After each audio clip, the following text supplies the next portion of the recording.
дулаан хангамжийн салбар руу хувийн хөрөнгө оруулалтыг татах нь зүйтэй байна. Бид нар одоогийн манай байгаа байдал ерөөсөө төрийн оролцоо маш их байгаа. Одоо нэг хүн хөрөнгө оруулалтаа гаргаад нэг жижигхэн хэмжээний дулааны их усэр барайл одоо цаашаа хэрэглэгчийг хангах гэхээр за чи одоо тусгай шуурал ав. За чи үн тарифа батлуул гэдэг. За тэгэхээр энэ шинэ хуулийн дээр бол бид нар хэсэгчсэн дулаан хангамж буюу тодорхой хэмжээний одоо хэрэглээгээ хангаад ингээ явах юм дээр бол төр ерөөсөө оролцох шаардлага байхгүй.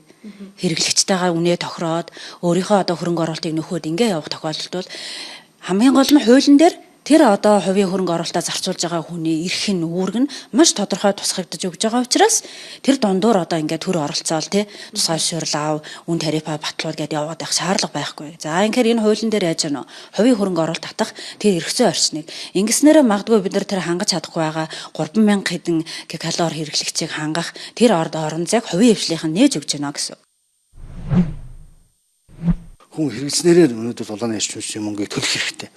Өнөөдөр тийм системийг зайлшгүй бий болгож иж Улаанбаатар хотын нийт хэрэглээний бол 65% орчим хувь нь ахуй хэрэглээ эзэлдэг болсон. Тэгэхээр энэ дээр бол хэрвээ өнөөдөр 3 өрөөтэй айл 5 партай байлаа гэхэд 1 сар өрөөнийхэн температурыг 5-аас 10 градусаар буулгачаад явхад ямар ч асуудал байхгүй. Ирлээ уцаага талаачна. Гэхэд тэр айл сарда 100,000 төгрөг өгдөг байсан бол 50,000 төгрөг болох шаардлагатай байгаа байхгүй. Тэгэхээр зэрэг зайлшгүй энэ орон байрны уюу өрхийг одоо тоолоржуулах асуудал нэн дээр бас хийгдэх тулгымц асуудал болж байгаа. Аж ахуйн нэгж байгууллагууд бол бүгдээрээ толууртай хэрэгжилж байгаа. Тэгэхээр аж ахуйн нэгж бол хэрэгжилж байгаа юм хянаад байгаа мөртлөө орон сууцнд очиод ирэхлээрээ зэрэг бол тухайн одоо айлдаа мэдрэгдэх энэ боломж болцоонууд бол хязгаарлагдсан байгаа.